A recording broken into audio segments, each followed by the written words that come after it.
अयोध्या की मिल्कीपुर सीट पर चल रहे उपचुनाव ने राजनीति के कई समीकरणों को बदल दिया है। यह उपचुनाव मुख्यमंत्री योगी आदित्यनाथ और समाजवादी पार्टी के प्रमुख अखिलेश यादव के लिए प्रतिष्ठा का सवाल बन चुका है। जहां एक ओर अखिलेश यादव की पार्टी अपनी जीत का दावा कर रही है, वहीं दूसरी ओर चंद्रशेखर आजाद की आजाद समाज पार्टी ने सूरज चौधरी को उम्मीदवार बनाकर सपा की मुश्किलें बढ़ा दी है।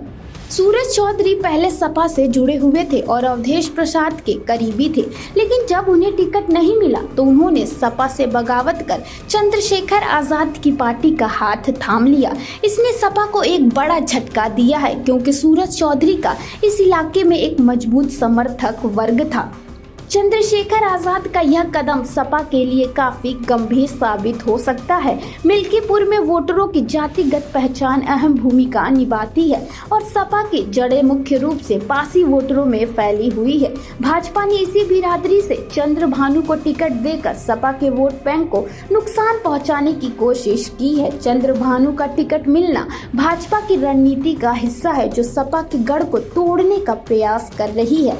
इस बार भाजपा ने पूरी ताकत के साथ चुनावी मैदान में उतरी है और मुख्यमंत्री योगी आदित्यनाथ ने खुद इस सीट की जिम्मेदारी ली है। वो पहले ही इस सीट को जीतने के लिए कई दौरे कर चुके हैं और उनके साथ कई मंत्रियों ने भी प्रचार में सक्रिय भागीदारी निभाई है। हालांकि सपा का पक्ष भी कमजोर नहीं है। पार्टी के नेता अखिलेश यादव ने इस उपचुनाव को लेकर लगातार सकारात्मक बयान दिए हैं और भाजपा की हार का दावा किया है। उनका कहना है कि विधानसभा उपचुनाव में भी भाजपा की हार तय है और सपा यहां अपनी जीत सुनिश्चित करेगी।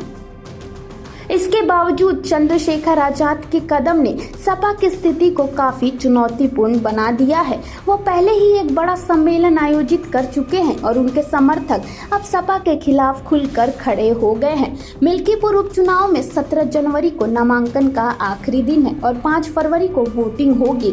8 फरवरी को परिणाम आएंगे, जो राजनीतिक भविष्य के लिए महत्वपूर्ण होंगे।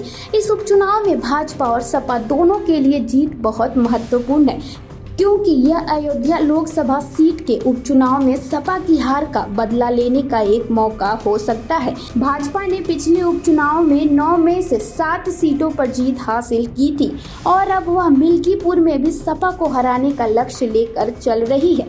कुल मिलाकर मिल्कीपुर उपचुनाव में कई दावेदार और राजनीतिक दल अपनी पूरी ताकत झोंक रहे हैं। यह देखना होगा कि अंततः इस सियासी घमासान में कौन विजयी होता है और किस पार्टी को किसका फायदा मिलता है।